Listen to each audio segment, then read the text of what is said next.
तो अब हम देखेंगे डिस्ट्रीब्यूशन ऑफ एटमॉस्फेरिक प्रेशर।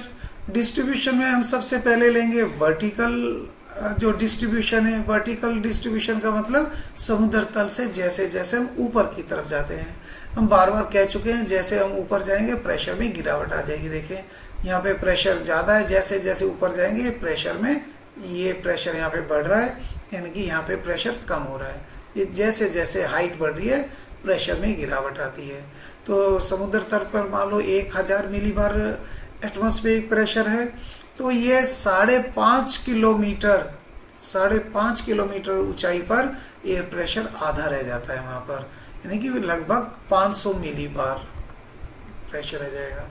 और ये 17 किलोमीटर पे केवल 100 मिलीबार प्रेशर रह जाता है यहाँ पर, और 50 किलोमीटर पर केवल 1 मिलीबार प्रेशर रह जाएगा। सी लेवल से जस्ट ऊपर ये 34 मिलीबार हर 300 मीटर के ऊंचाई पर गिरावट आ जाती है। जैसे हम 300 मीटर ऊपर गए वहाँ पे 34 मिलीबार का गिरावट आ जाएगी। पर ये सारी जगह फिक्स नहीं है, ये गिरावट कई फैक्टर के ऊपर डिपेंड करती है। तो ऊंचाई के साथ प्रेशर घटने की दर सारी जगह सेम नहीं है, अलग अलग समय पे अलग अलग हो सकती हैं। पर यह निश्चित है ऊंचाई के साथ प्रेशर में कमी आएगी ही आएगी, पर किस दर से आएगी वो कोई फिक्स नहीं है। उसके कारण क्या है ऊंचाई के साथ प्रेशर में कमी आने से? पहले बताया था कि ये एयर कंप्रेसिबल है। एक तो पहले बताया कि ये कॉलम का जितना ऊपर वेट है उसकी वजह से प्रेशर है, तो जैसे जैसे ऊपर जाएंगे उसके ऊपर का कॉलम कम होता जाएगा, यानी कम हवा होती जाएगी, कम प्रेशर डालेंगे।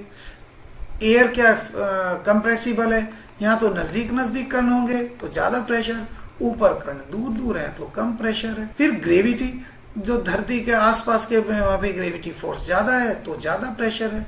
ऊंचाई पे जाते हैं तो वहाँ पे ग्रेविटी फोर्स में कमी आती है, क्योंकि ग्रेविटी फोर्स बताया था ग्रेविटेशन फोर्स इनवर्सली प्रोपोर्शनल है रेडियस के, यानी कि जितनी दूर जाएंगे वहाँ पे ग्रेविटेशन फोर्स कम हो जाएगी। तो ऊंचाई पे वहाँ पे ग्रेविटेशन फोर्स कम होगी तो प्रेशर भी कम होगा। अब देखते हैं horizontal distribution of atmospheric pressure. अगर हमारी धरती केवल पानी की बनी होती या केवल स्थल की बनी होती तो उसके ऊपर 7 प्रेशर बेल्ट बनती, यानी कि एक इसमें कैसा है, ये एक जोनल कैरेक्टर को शो करती है, यानी कि एक जोन बनाएगा, एक क्षेत्र बनता है लो प्रेशर का, हाई प्रेशर का, लो प्रेशर का और हाई प्रेशर का। इस तरह से देखें बिल्कुल इक्वेटर पर बीचों बीच लो प्रेशर है, फिर दोनों तरफ ऊपर जाते हैं हाई प्रेशर, फिर लो प्रेशर और फिर हाई प्रेशर हो जाएगा। तो जो इक्वेटर के ऊपर लो प्रेशर है इसको इक्वेटोरियल लो कहा जाता है, और जो 30 से 35 डिग्री उत्तरी अक्षांश, 30 से 35 डिग्री दक्षिणी अक्षांश के ऊपर है उसको सब ट्रॉपिकल हाई प्रेशर कहा जाता है। इसी तरह 60 से 65 डिग्री उत्तरी और दक्षिणी डिग्री पर अक्षांश पर उसको सब पोलर लो कहा जाता है, और पोल के ऊपर हाई प्रेशर होगा। इसमें जो इक्वेटोरियल लो प्रेशर है वो थर्मल फैक्टर है, क्योंकि इक्वेटर पे ज़्यादा गर्मी रहती है उसकी वजह से वहाँ पे कम प्रेशर है, तो इसको कहेंगे थर्मल फैक्टर की वजह से। और यहाँ पर जो 30 से 35 डिग्री उत्तरी दक्षिणी अक्षांश पर है यहाँ थर्मल फैक्टर नहीं है, यहाँ धरती के घूमने की वजह से, रोटेशन करने की वजह से यहाँ पर हाई प्रेशर बनता है, वो आगे हम देखेंगे। तो इसको कहते हैं डायनामिक, ये डायनामिक फैक्टर की वजह से है। तो सबसे पहले था इक्वेटोरियल लो प्रेशर बेल्ट को, इसको हम जान लेते हैं कि जाहिर है नाम से ही ये इक्वेटर के ऊपर है। इक्वेटर पर सारा साल क्योंकि गर्मी रहती है, गर्मी रहने की वजह से यहाँ पर हवा फैलेगी, फैलने की वजह से यहाँ ऊपर की तरफ उठती है, जिसकी वजह से यहाँ पे लो प्रेशर हो जाएगा। ये गर्मी और सर्दियों में थोड़ा सा, गर्मियों में ये उत्तर की तरफ शिफ्ट हो जाती है और सर्दियों में ये दक्षिण की तरफ शिफ्ट हो जाती है। और यहाँ पर कोई हॉरिजेंटल हवा नहीं चलेगी। हॉरिजेंटल का हवा का मतलब वर्टिकल तो ऊपर उठ रही है हवा, पर साइड वाइज हवा नहीं चलेगी। इसलिए अगर यहाँ कोई शिप फंस जाए इसमें तो वो वहीं फंसे रहते हैं जब तक कि वहाँ पर ये इस बेल्ट में शिफ्ट ना हो पुराने समय में जब हवा से ही ये शिप चलते थे तो तब इनको दिक्कतों का सामना पड़ता था। तो ऐसे जगह को ये बोलते हैं काम एरिया है ये डोल्ड्रम्स। तो बिल्कुल शांत पेटी है, यहाँ पर कोई हवा नहीं चलेगी, सरफेस विंड यहाँ पे एब्सेंट रहती है और यहाँ को इसलिए इसको कहते हैं डोल्ड्रम्स। वाटर वेपर यहाँ पे काफी ज्यादा मिलते हैं हवा के अंदर, जिसकी वजह से भी एयर प्रेशर में कमी आ जाएगी। एक पॉइंट पीछे रह गया है, उसको यहाँ पर देख लेते हैं कि वाटर कंटेंट और ह्यूमिडिटी का एयर प्रेशर पर क्या प्रभाव पड़ता है। जिस हवा के अंदर अगर वाटर कंटेंट ज्यादा है, आर्द्रता ज्यादा है, वहां पर एयर प्रेशर कम होगा, क्योंकि मॉइस्ट एयर हवा को लेस डेंस बना देती है, ड्राई एयर ज्यादा डेंस होती है। तो ड्राई एयर जब होगी तो वहां पे प्रेशर ज्यादा होगा, लेस डेंस होगी तो लो प्रेशर होगा। अब ऐसा क्यों होता है ये देखते हैं डायग्राम के अंदर। यहाँ पे ऑक्सीजन नाइट्रोजन, ऑक्सीजन नाइट्रोजन है, ये ज्यादा भारी है। पानी हल्का होता है इनके मुकाबले, क्योंकि पानी क्या बना होता है, H2O। H का भार कितना होगा, यहाँ पर 1 यूनिट होगा, तो 2H है तो गुना में 2 यूनिट। ऑक्सीजन में होता है 16 यूनिट भार, तो 16 और 2 18, तो टोटल पानी के अंदर हो गया 18 यूनिट।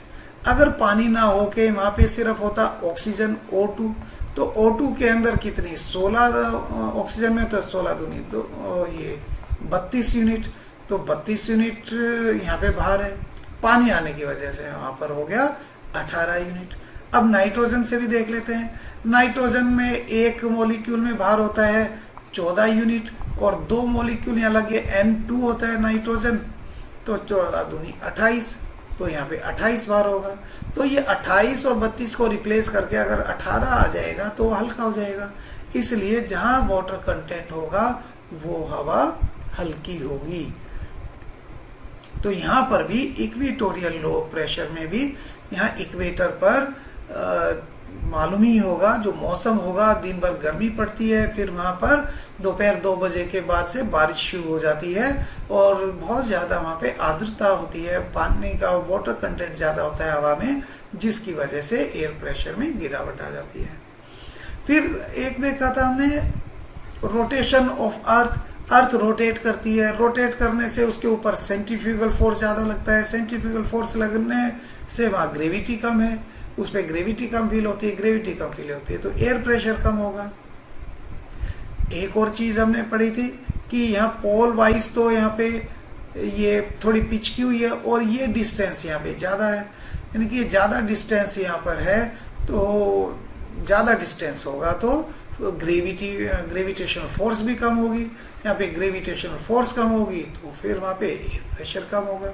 तो इस तरह देखें, एक नहीं अनेक कारण हैं जिसकी वजह से यहाँ पर इक्वेटर पर लो प्रेशर होगा, जिसको कहते हैं इक्वेटोरियल लो प्रेशर बेल्ट। अब हाई प्रेशर बेल्ट, ये जो 2 बेल्ट है यहाँ पर ऊपर और ये पहले 30 से 35 डिग्री उत्तरी अक्षांश और 30 से 35 डिग्री दक्षिणी अक्षांश पर यह हाई प्रेशर बेल्ट है। अब देखते हैं ये हाई प्रेशर बेल्ट कैसे बनी। ये इक्वेटर के ऊपर अभी बताया था हवा ऊपर की तरफ उठती है। ये हवा कहाँ तक जाएगी, अल्टीमेटली ये नॉर्थ और साउथ की तरफ मुड़ जाती है। ये जब नॉर्थ साउथ की तरफ मुड़ती है तो ये एक जगह पे कहीं नीचे भी उतरने लगती है और ये उतरती है 30 से 35 डिग्री उत्तरी अक्षांश और 30 से 35 डिग्री दक्षिणी अक्षांश पर। ये देखें इस डायग्राम में ये हवा यहाँ पे ऊपर उठी और 30-35 उत्तरी अक्षांश और 30 से 35 डिग्री दक्षिणी अक्षांश पर यहाँ उतरेगी और यहाँ हाई प्रेशर बेल्ट बना देगा, जिसको कहेंगे सब ट्रॉपिकल हाई प्रेशर बेल्ट। जहां पर हवा नीचे से ऊपर उठ रही थी वहां पर भी एक देखा था काम एयर होगी, साइड वाइज नीचे रहेगी, जिसको हमने बोला डोल्ड्रम। ये काम बेल्ट बनेगी, साइड वाइज हवा नहीं चलती। इसी तरह से जब हवा ऊपर से नीचे उतरती है तो वहां पर भी कोई साइड वाइज हवा नहीं चलेगी, बल्कि वहां पर भी एक शांत पेटी बन जाएगी। और ये शांत पेटी कई बार शिप फंस जाते थे, जब जैसे यहाँ पे ये अफ्रीका से कुछ हॉर्सेस को यहाँ से ट्रेड करके यूरोप लेके जाया जाता था, तो ये बीच में हाई प्रेशर बेल्ट में कई बार बहुत मजबूत हो जाता है प्रेशर बेल्ट, तो यहाँ फंस जाते थे शिप और वो आगे बढ़ ही नहीं पाते थे क्योंकि हवा से चलने वाले शिप थे, और यहाँ पे हाई प्रेशर बेल्ट में यहाँ पर भी हवा नहीं चलती, और जिसकी वजह से उनको हल्का करने के लिए शिप को कई बार ऐसा भी हुआ कि जो एक्स्ट्रा जो घोड़े लादे हुए थे बाहर था जिनके, उनको समुद्र में ही फेंक देना पड़ता था। इसलिए तभी से इनको बोलने लगे हॉर्स लैटिट्यूड, यानी कि ये बेल्ट ऑफ काम है ये भी। तो यहाँ पर क्या है, हवा डिसेंड होती है, ऊपर से नीचे उतरती है। तो ये देखें डायनामिक फैक्टर है, डायनामिकली इंड्यूस बेल्ट है ये, गर्मी या सर्दी की वजह से नहीं है, थर्मल रीजन नहीं है इसके। तो कोई भी जगह के प्रेशर बेल्ट के या तो थर्मल रीजन होंगे या डायनामिक रीजन होंगी। तो इक्वेटर पे तो ज़्यादा गर्मी थी जिसकी वजह से हवा गर्म होकर हल्की ऊपर हुई, मेजर फैक्टर थर्मल था वहाँ पर, और यहाँ पर मेजर फैक्टर डायनामिक फैक्टर है, गर्मी या सर्दी की वजह से हाई प्रेशर बेल्ट नहीं है ये। इस मैप को थोड़ा ध्यान से समझें, बड़ा ही इम्पोर्टेंट मैप है। ये है इक्वेटर, यहाँ पे लो प्रेशर है, और ये 30 डिग्री यहाँ पे हाई प्रेशर है। लो प्रेशर में हवा नीचे से ऊपर उठती है। जब हवा ऊपर उठेगी तो टेम्परेचर वाले चैप्टर में तुमने पढ़ा होगा, ऊपर तापमान में गिरावट आ जाएगी, लो टेम्परेचर है, लो टेम्परेचर होगा तो इस हवा का यहाँ पे कंडेंसेशन की प्रक्रिया शुरू हो जाएगी। कंडेंसेशन का मतलब है जो वाष्प है वो ड्रॉप्स में, लिक्विड में कन्वर्ट हो जाएंगे और वहाँ पे बारिश करेंगे। परंतु जब हवा ऊपर से नीचे उतरी होगी, यहाँ से जो हवा उठी वो इस एरिया पर ये नीचे उतरेगी, 30 डिग्री उत्तरी अक्षांश, 30 डिग्री दक्षिण अक्षांश। तो यहाँ पे हवा क्या ऊपर से नीचे उतर रही है, ऊपर से नीचे उतरेगी तो ज़्यादा गर्म हो जाएगी, कंप्रेस होने से भी गर्म हो जाएगी, और नीचे गर्मी ज़्यादा है तो गर्म होगी। तो कभी भी उतरती हुई हवा बारिश नहीं करती। अगर कोई बादल है तो उन बादल को भी ख़त्म कर देती है। तो ये उतरती हुई हवा को क्लाउड ईटर भी कहा जाता है, यानी कि ये एंटी साइक्लोन बनाते हैं, और एंटी साइक्लोन में कभी भी बारिश नहीं होती। यहाँ पे हाई प्रेशर होगा, हाई प्रेशर में पहले ही पढ़ा था, मौसम साफ होगा, सुहावना होगा कि कोई बारिश नहीं होगी। तो इस पे कहीं बारिश ही नहीं होगी, बारिश ही नहीं होगी तो इस एरिया पे डेजर्ट हो जाएंगे। तो देखें वर्ल्ड का मैप, ज़्यादातर डेजर्ट इसी जगह पर लोकेटेड है, इसी एरिया पे लोकेटेड है डेजर्ट। ये इसी वजह से ये हाई प्रेशर बेल्ट में पड़ता है और यहाँ पे बारिश नहीं होती। फिर तीसरी बेल्ट है लो प्रेशर बेल्ट, सब पोलर। ये वाली पोलर से जस्ट पहले जो बेल्ट आती है उसको लो प्रेशर बेल्ट है। 60 से 65 डिग्री उत्तरी और दक्षिणी अक्षांश पर ये बनती है। ये लो प्रेशर बेल्ट यहाँ पर भी देखें, यहाँ पर एक हाई प्रेशर बेल्ट, काफ़ी ठंड मिलती है पोल पे, तो हाई प्रेशर बेल्ट। तो यहाँ पर भी ज़्यादा गर्मी तो होती नहीं है, उतनी नहीं, तो फिर भी काफ़ी ठंड रहती है इस पे। काफ़ी ठंड होने के बावजूद भी यहाँ पे लो प्रेशर बेल्ट क्यों बनी? यहाँ पे तो हाई प्रेशर बेल्ट बननी चाहिए थी। उसकी वजह यह है, धरती अपने एक्सिस के चारों तरफ घूम रही है, और उस एक्सियल रोटेशन कहते हैं इसको। इस एक्सियल रोटेशन की वजह से यहाँ पर जो हवा है वो बाहर की तरफ को धक्का लगता है, उसको ऊपर की तरफ यहाँ से एक धक्का लगेगा। और हालांकि धक्का तो यहाँ पर भी ज़्यादा लगना चाहिए था, पर पोल के ऊपर बहुत ज़्यादा तापमान कम होता है, जिसकी वजह से वो काउंटर करके वहाँ पर तो हाई प्रेशर हो जाता है, पर यहाँ पे इतना कम तापमान नहीं था। तो एक्सियल रोटेशन से जो यहाँ पे हवा को जो एक बाहर की तरफ फेंकी जा रही थी, एक धक्का लग रहा था, तो उसे धक्का लगने की वजह से यहाँ पे हवा ऊपर की तरफ उठती है और नीचे यहाँ पे एयर प्रेशर लो हो जाएगा। ये जो हवा यहाँ से ऊपर उठी, ये उसका एक पोर्शन जो अभी पहले डिस्कस किया है सब ट्रॉपिकल हाई प्रेशर बेल्ट, वहाँ पर भी उतर आएगा, और एक ये पोल की तरफ चला जाएगा एक हिस्सा, और पोल पे हाई प्रेशर करेगा। तो सब ट्रॉपिकल जो हाई प्रेशर बेल्ट थी उस पर हाई प्रेशर होने का एक कारण ये भी है कि धरती की एक्सियल रोटेशन की वजह से जो 60-65 डिग्री के अक्षांश का ये जो एयर है, ज़्यादातर एयर यहाँ की वो इस तरफ आ जाती है और यहाँ उतर जाती है, जिसकी वजह से यहाँ हाई प्रेशर बनता है और यहाँ पर हो जाएगा लो प्रेशर। तो ये लो प्रेशर को कहेंगे सबपोलर लो प्रेशर। किस वजह से हुई? कौन सा मेन रीजन था? क्या थर्मल रीजन मेन था? नहीं। कौन सा रीजन था? डायनामिक, क्योंकि धरती की गति की वजह से, गतिज फैक्टर है, यानी कि डायनामिक गति की वजह से है। एक तापमान का भी एक छोटा सा फैक्टर है। इस एरिया में यहाँ से इक्वेटर से चलने वाली ओशन करंट्स जाती हैं इस एरिया में, तो ओशन करंट्स अपने साथ गर्मी भी ले जाती है, जिसकी वजह से यहाँ पर थोड़ा और प्रेशर में गिरावट आती है।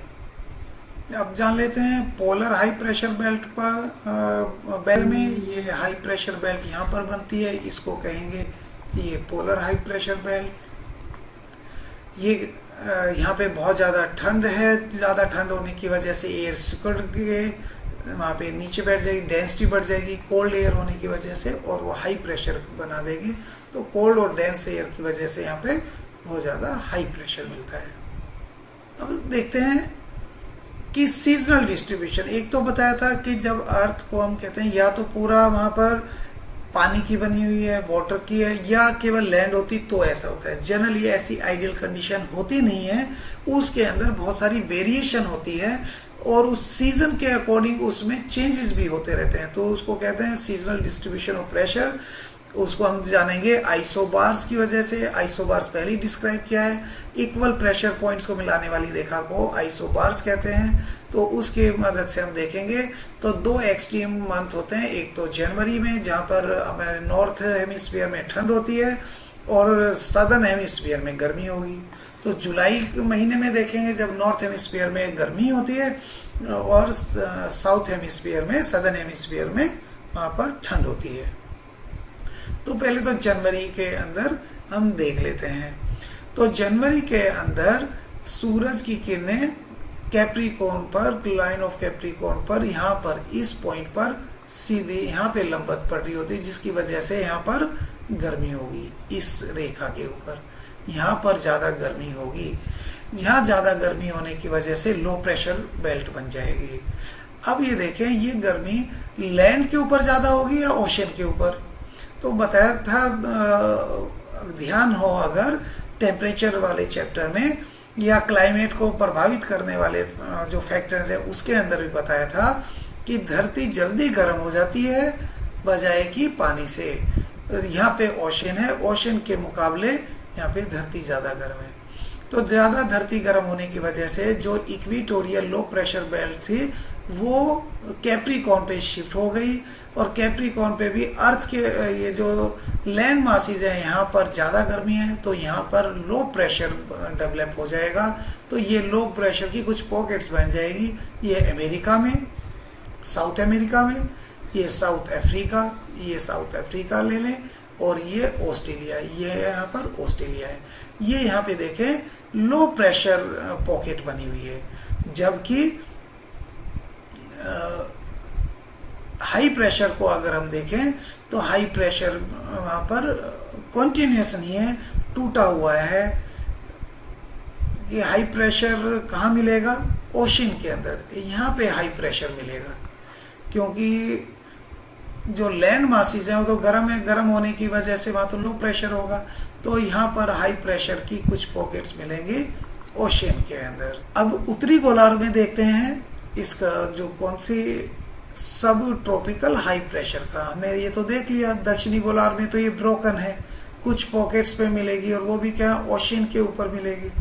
परंतु नॉर्थ के अंदर इस समय पे क्या कौन सा सीजन होगा? जनवरी में सर्दी होगी, तो सर्दी होने की वजह से यहाँ पर हाई प्रेशर बेल्ट होगा। और एशिया में, कंटिनेंट में तो बहुत ज़्यादा हाई प्रेशर यहाँ पे बेल्ट बनी होंगी। तो सर्दियों में हम देखते हैं लैंड मासिस पे हाई प्रेशर है बजाय कि समुद्र में भी हाई प्रेशर है, पर ज़्यादा हाई प्रेशर लैंड मासिस के ऊपर है। तो अगली बेल्ट है सब ट्रॉपिकल हाई प्रेशर बेल्ट के बाद है सब पोलर लो प्रेशर बेल्ट।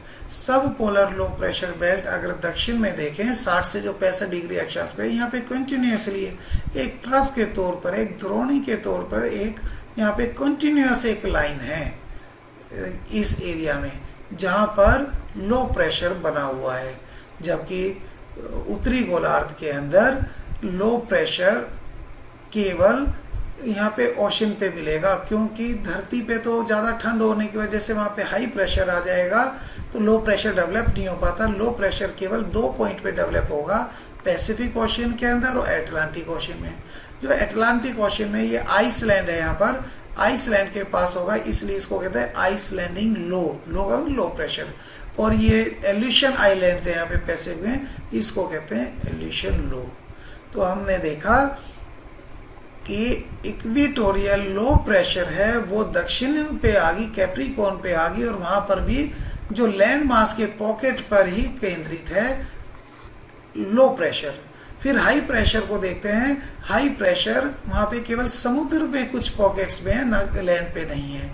और अगर हम हाई प्रेशर उत्तरी गोलार्ध में देखते हैं, हाई प्रेशर बेल्ट, सब ट्रॉपिकल हाई प्रेशर बेल्ट, वो काफ़ी तौर पे डेवलप है समुद्र में भी और लैंड मासिस पे पर भी, पर लैंड मासिस में वो ज़्यादा डेवलप है, ज़्यादा हाई प्रेशर है। फिर हम देखेंगे सब पोलर लो प्रेशर। तो सब पोलर लो प्रेशर दक्षिणी गोलार्ध में तो पूरी कंटिन्यूस एक लाइन, एक द्रोणी बनी हुई है कम प्रेशर की, परंतु उत्तरी गोलार्ध में यहाँ पे लैंड मासी ज़्यादा ठंडे होने की वजह से वहाँ पे हाई प्रेशर बना है, जबकि समुद्र में वो कंपेरेटिवली कम गर्म है, तो केवल वहीं डेवलप होते हैं लो प्रेशर के सेंटर, जिसको आइसलैंडिंग लो और एल्यूशन लो कहा गया है। अब देखते हैं प्रेशर डिस्ट्रीब्यूशन जुलाई महीने में। जुलाई महीने में अब सूरज कहाँ पे शिफ्ट हो गया, एपरेंट शिफ्टिंग इसकी हो गई 23.5 डिग्री उत्तरी गोलार्ध पर, जिसको